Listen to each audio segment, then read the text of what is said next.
Bapak Ibu Saudara sekalian, mari kita awali dalam doa pemberitaan firman Tuhan. Mari kita berdoa. Bapa Surgawi, dalam nama Yesus kami mengucap syukur sebab anugerah-Mu melimpah atas kami. Dan sebentar lagi izinkan hamba-Mu memberitakan firman Tuhan. Mohon Allah Roh Kudus yang menyertai hamba-Mu serta menyingkapkan rahasia firman-Mu, mengkaruniakan roh hikmat, akal budi, serta pengurapan dari tempat yang maha tinggi kiranya turun atas hamba-Mu. Pakailah hamba-Mu sederhana ini untuk memberitakan firman-Mu dari awal sampai akhirnya. Dan mohon ampun atas setiap dosa dan pelanggaran kami, supaya kami berkenan di hadapan Tuhan. Hamba siap memberitakan firman-Mu demi satu nama yang ajaib, yakni Tuhan Yesus Kristus penebus jiwa kami. Haleluya, amin. Haleluya, haleluya. Shalom Bapak Ibu Saudara sekalian. Apa kabar hari ini? Doa dan harapan saya tetap kabar baik luar biasa dan tetap survive. Sebab anugerah Tuhan limpah atas kita semuanya. Senang sekali hari ini Tuhan tetap izinkan kita untuk dapat beribadah serta mendengarkan firman Tuhan. Pastikan semua kita dapat menyimak dan memberikan perhatian kita kepada firman Tuhan, agar firman Tuhan berbicara kepada kita masing-masing. Judul firman Tuhan hari ini adalah Never Stop to Hope. Sekali lagi, never stop to hope. Jangan pernah berhenti berharap. Izinkan saya membacakan satu nats firman Tuhan dari kitab Yesaya pasal 43 ayat 18 sampai 21. Sekali lagi, kitab Yesaya pasal 43 ayat 18 sampai 21. Demikian firman Tuhan. Firman-Nya, janganlah ingat-ingat hal-hal yang dahulu, dan janganlah perhatikan hal-hal yang dari zaman purbakala. Lihat, aku hendak membuat sesuatu yang baru, yang sekarang sudah tumbuh. Belumkah kamu mengetahuinya? Ya, aku hendak membuat jalan di padang gurun dan sungai-sungai di padang belantara. Binatang hutan akan memuliakan aku, serigala dan burung unta, sebab aku telah membuat air memancar di padang gurun dan sungai-sungai di padang belantara, untuk memberi minum umat pilihanku, umat yang telah kubentuk bagiku, akan memberitakan kemasyhuranku. Semua yang percaya katakan amin. Puji Tuhan. Saudara-saudara yang dikasihi oleh Tuhan, kita semua tentu memiliki harapan. Bahkan mungkin harapan kita jauh lebih baik, jauh lebih besar dari harapan-harapan sebelumnya. Semua insan tentunya memiliki harapan, kecuali jikalau mereka sudah berputus asa. Pertanyaannya, apa harapan Anda di tahun ini? Apa harapan saya? Apa harapan kita di tahun ini? Tentu ini menjadi sangat menarik dan harus kita miliki. Apa pengharapan kita di tahun ini? Lazimnya jika pengharapan seseorang tidak tercapai, tidak menjadi kenyataan, maka kemudian tendensinya orang yang bersangkutan akan menjadi frustrasi, bahkan depresi. Ini karena yang bersangkutan berharap pada situasi yang berubah. Tetapi bagi Anda dan saya, sejauh kita berharap kepada Tuhan yang tidak pernah berubah dan tidak dapat dipengaruhi oleh perubahan di dunia ini, maka tentu Tuhan tidak pernah mengecewakan siapapun kita yang berharap kepadanya. Kita bisa tetap tenang dan menerima dengan syukur, walaupun harapan kita belum tercapai, walaupun harapan Anda belum terwujud. Sekali lagi, kita semua bisa mengucap syukur, sebab kita tahu bahwa Tuhan ada di atas harapan kita. Dan waktunya Tuhan tentu mewujudkan harapan kita menjadi sebuah kenyataan. Saudara-saudara yang dikasihi oleh Tuhan, bacaan kita dalam kitab Yesaya pasal 43 ayat 18 sampai 21 merupakan bagian yang menceritakan bangsa Israel yang akan dibuang ke Babel. Dalam ayat yang ke-14 sebelumnya, karena dosa-dosa yang dilakukan oleh bangsa Israel sendiri. Tetapi Tuhan memberikan janji dan pengharapan yang kuat bahwa Allah tidak akan meninggalkan mereka. Meskipun dalam satu sisi Tuhan mengizinkan umatnya bangsa Israel masuk ke dalam pembuangan di kerajaan Babel. Saudara-saudara dikasihi Tuhan, dalam suasana keputusasaan di dalam pembuangan dan penjajahan dari kerajaan Babel, dengan masa depan yang suram dan masa depan tanpa kepastian, pengharapan ini diberikan Tuhan kepada bangsa Israel. Hal yang sama tentunya kita yang hidup di era COVID ini, yang begitu tidak menentu, suatu keadaan yang suka berubah, keadaan yang fluktuasi.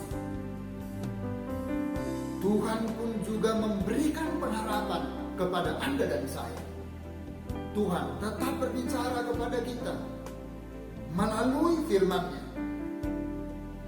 Dan Tuhan tetap bekerja dalam situasi apapun, termasuk pada masa-masa COVID ini. Sekarang pertanyaan yang dapat kita ungkapkan adalah, what should we do? Apa yang bisa kita lakukan? Yang pertama adalah kita harus menoleh ke belakang, tapi dengan mengingat kebaikan. Boleh menoleh ke belakang dengan merefresh kembali kebaikan Tuhan, pertolongan Tuhan, penyertaan Tuhan, pemeliharaan Tuhan atas kehidupan kita semuanya. Oleh sebab itu saudara, ayat 18, kita menoleh ke belakang dengan mengingat kebaikan-kebaikan Tuhan, dengan mengingat kebaikan Tuhan, dengan mengingat pertolongan Tuhan, maka iman kita tetap dikuatkan. Bahwa jikalau kemarin, tahun lalu, Tuhan sudah tolong kita, Tuhan sudah pelihara kita, maka kemudian iman kita juga mendorong kita semua bahwa pertolongan yang sama, kebaikan yang sama, bahkan lebih lagi, Tuhan pasti menolong Anda dan saya. Tuhan pasti menolong kita semua. Yang percaya katakan amin. Ayat 18 ini menekankan, jangan melihat hal-hal buruk di masa lampau. Lihat juga dalam ayat 16 dan 17, di mana Tuhan mengingatkan mereka akan pertolongan Tuhan di masa lampau. Mengingatkan bangsa Israel selaku umat Tuhan dalam kebaikan-kebaikan Tuhan. Kita tidak akan bisa melihat pekerjaan Tuhan, siapapun kita tidak akan bisa melihat pertolongan Tuhan, kebaikan Tuhan, jikalau hati kita hanya melihat kegagalan-kegagalan di masa yang lampau. keburukan-keburukan, situasi yang buruk di masa yang lampau. Tetapi jikalau kita melihat bahwa Tuhan itu baik, sangat baik, maha baik, maka apapun situasinya, bagaimanapun kondisinya, bahwa kebaikan Tuhan jauh lebih besar dari segala situasi, termasuk situasi yang buruk, sekalipun Tuhan izinkan. Maka Anda dan saya didorong untuk melihat kebaikan Tuhan akan jauh lebih besar, jauh lebih kuat, jauh lebih hebat dari segala situasi, kondisi, termasuk keadaan buruk sekalipun. Saudara-saudara dikasih oleh Tuhan, apakah kegagalan-kegagalan atau hal yang membuat kita tidak bisa bangkit lagi? Sebaliknya, ingatlah kebaikan dan campur tangan Tuhan. Ingatlah pertolongan Tuhan, ingatlah penyertaan Tuhan, ingatlah pembelaan Tuhan. Bahwa Tuhan tetap bekerja, bahwa Tuhan tetap intervensi dalam situasi dan keadaan kita. Kemudian yang kedua, menatap masa depan, tetap berharap pada Tuhan. Tuhan akan bekerja dalam hidup kita. Sekali lagi, menatap masa depan, tetap berharap pada Tuhan. Pastikan Tuhan akan bekerja dalam hidup Anda dan saya. Tuhan kita bukanlah Tuhan yang kaget dan shock dengan situasi yang terjadi pada hari-hari ini.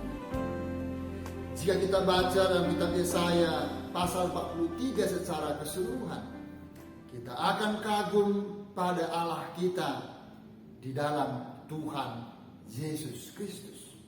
Oleh sebab itu kita dapat berkata, Tuhan Maha Kuasa, Tuhan Maha Dahsyat, Tuhan luar biasa baik. Yang percaya katakan amin.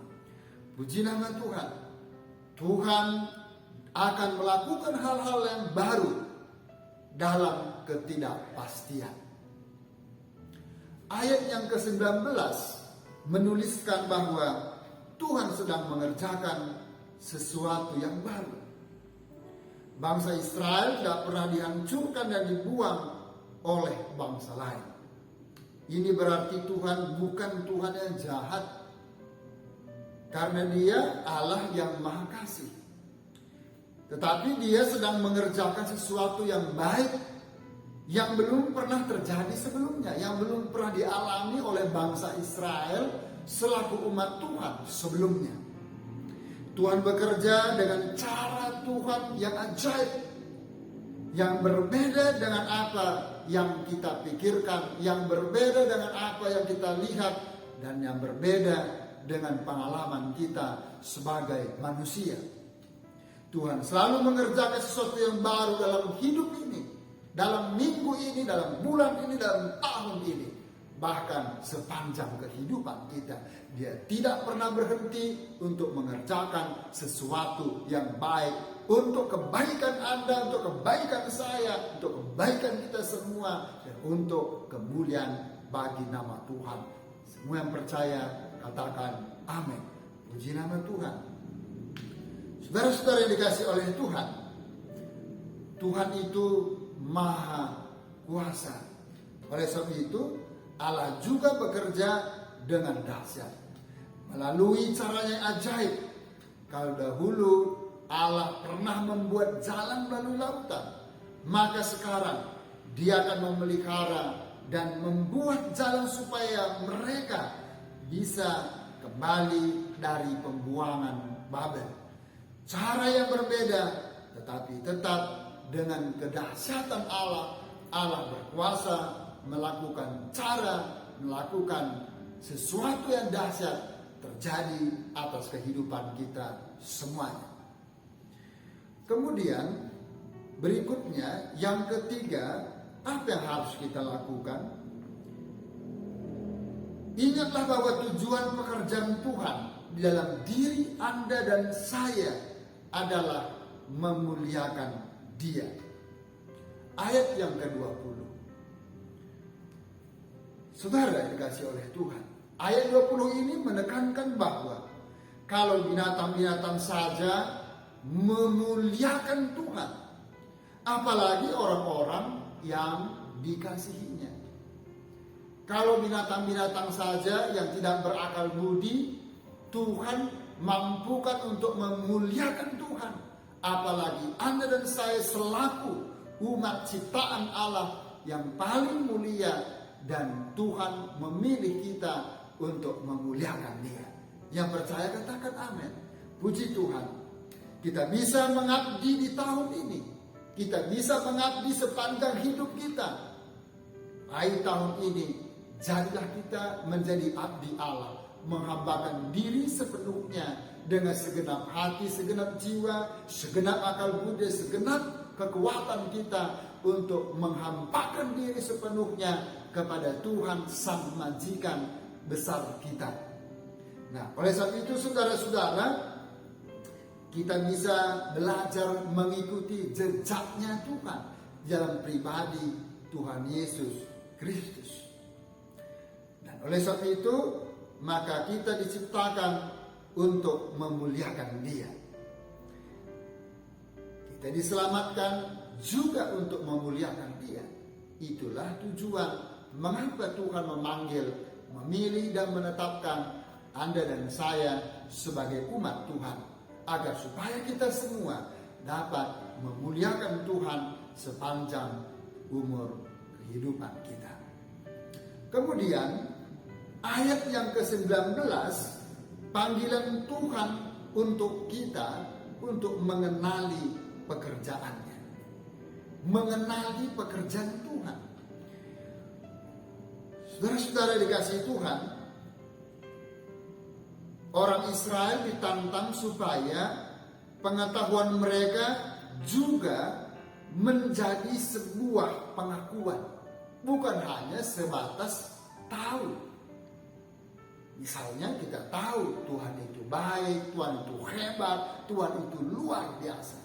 Tetapi pengakuan kita itu disertakan ketika kita mengalami kebaikan Tuhan, kehebatan Tuhan, pertolongan Tuhan, doa kita dijawab oleh Tuhan, sakit penyakit kita disembuhkan oleh Tuhan, masalah kita diberikan solusi dan jalan keluar oleh Tuhan, dan banyak perkara yang sulit Tuhan menolong kita, dan beban berat kita diambil oleh Tuhan dan digantikan dengan sebuah kelegaan, dan kita mengakuinya Allah Maha Dahsyat, Allah Maha Hebat, Allah Maha Baik, Allah Maha Kasih, dan terjadi atas kehidupan kita.